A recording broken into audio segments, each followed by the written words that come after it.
욕먹을 각오하고 말씀드립니다. 공기살인 영화 별로입니다. 영화 진짜 못 만든 거 맞아요. 실화의 무게에 짓눌린 것 같다는 김성찬 평론가님의 말씀에 공감합니다. 안녕하세요, 상자입니다. 오늘은 조금 위험한 발언이 될 수도 있어요. 실화 바탕인 영화를 리뷰할 건데 피해자분들에게 심히 죄송스러운 리뷰일 것 같거든요. 하지만 왜 이렇게 이야기하는지 소신을 피력해보고자 합니다. 2022년 4월 22일 공기살인이라는 영화가 개봉했습니다. 제목만 봐도 절대 가벼운 분위기가 아니죠.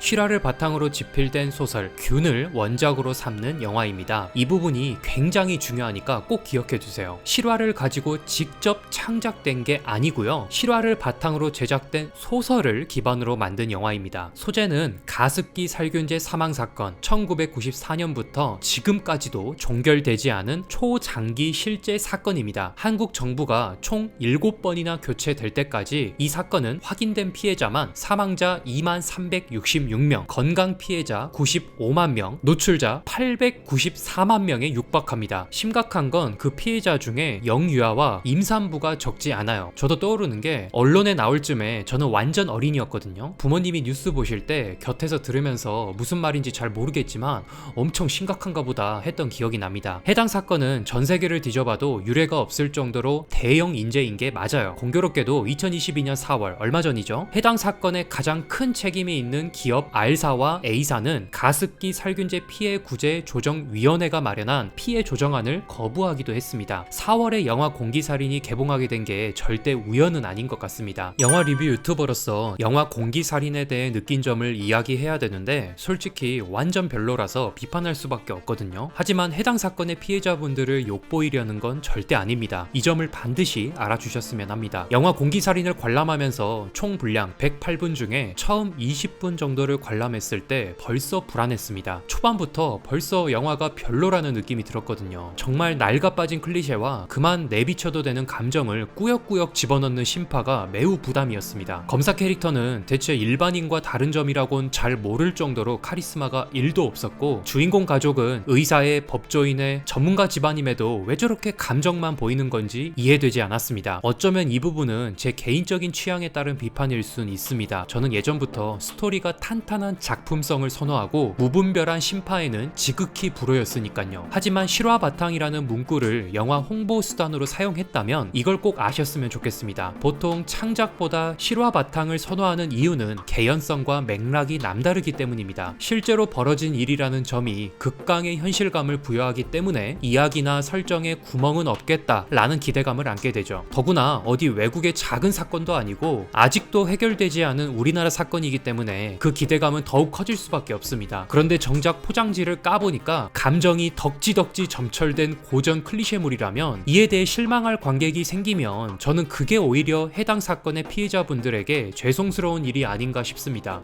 실화의 무게에 짓눌렸다. 저는 이 말에 전적으로 공감합니다. 앞서 제가 느낀 점이 저렇게 비판적인 이유는 역시 실화 바탕 때문이 아닐까 싶습니다. 영화 공기살인에선 정말 넘칠 정도로 감정을 과도하게 내뱉는 장면이 자주 나오는데요. 마치 영화가 아니라 연극 같았습니다. 그게 분명 저에겐 감점 요인이지만 그게 반대로 영화의 기능인 것도 같습니다. 가습기 살균제 사망 사건은 아직도 수많은 피해자를 낳은 채 끝나지 않았습니다. 무엇보다 가장 책임이 있는 사람들이 전혀 반성된 태도를 보이지 않기 때문에 피해자분들의 억울함은 이루 말할 수 없을 겁니다. 그래서 더욱 이 사건이 잊히지 않고 경각심을 고취해 다시는 이런 인재가 벌어지지 않기를 바라는 점이 있을 거라 봅니다. 바로 이 부분에서 영화는 가장 효과적이죠. 입체적이고 재밌게 사건을 전달할 수 있으니까요. 즉 정리하면 영화 공기살인은 피해자들의 한을 조금이나마 풀어주는 존재가 될 수 있습니다. 바로 이것 때문에 그렇게 감정을 과하게라도 내비친 게 아니었을까요? 그들의 답답한 마음을 조금이나마 위로해드리기 위해서 시나리오, 대본, 연기력 등 모든 걸 통해 그 울분을 표출하기 위해 말이죠. 하지만 그럼에도 작품성에 대한 비판을 피할 순 없습니다. 분명 안타까운 사정과 제작을 위한 노고는 이해하지만 그렇다고 관객들이 스스로 자기 돈까지 내면서 별로인 영화를 완전 대박 명작이라고 평가할 순 없습니다. 가장 아쉬웠던 게 오히려 소설을 바탕으로 제작한 점입니다. 영화 공기살인을 보면 굉장히 극적인 장치가 많습니다. 그 안에는 반전도 있어서 스포할 순 없지만 우연치고는 벌어지는 일련의 사건들이 현실에서는 절대 불가능한 수준이란 걸 관람하시면 이해하실 겁니다. 이게 소설을 기반으로 한 재차 창작된 영화란 걸 알게 되니까 일부 납득되지만 현재 관객 관객들의 영화 보는 눈이 예전과는 다르게 정말 많이 높아졌기 때문에 이제 이런 과한 극적 장치들은 결국 구식 클리셰로만 보이는 게 안타까운 점입니다. 게다가 소설을 기반으로 만든 영화 중에는 얼마든지 잘 만든 작품도 많으므로 이런 배경이 특별히 성공하기 힘든 경우라고 하기 힘듭니다. 그래서 저는 차라리 감정을 덜어내더라도 정말 사건이 유명해지고 잊히지 않기를 바라는 마음이라면 철저히 더 사실에 입각한 작품이라면 더 괜찮지 않을까 하고 생각해봤지만 사실 영화란 게 혼자 만드는 게 아니기 때문에 분명 제작진 측에서도 지적된 부분을 모를 리 없다고 봅니다. 그런데도 지금의 결과물이 나온 건 나름의 계산과 기대가 있었겠죠. 다른 거 몰라도 가습기 살균제 사망 사건이 지금도 제대로 해결되지 않은 채 대한민국에 존재한다는 건 모두 알게 되었거든요. 이것만으로도 영화 공기살인은 큰 역할을 했다고 봅니다. 한편으론 해당 사건의 피해자분들에게 너무나 안타까운 마음도 들어서 많이 슬퍼지는 하루입니다.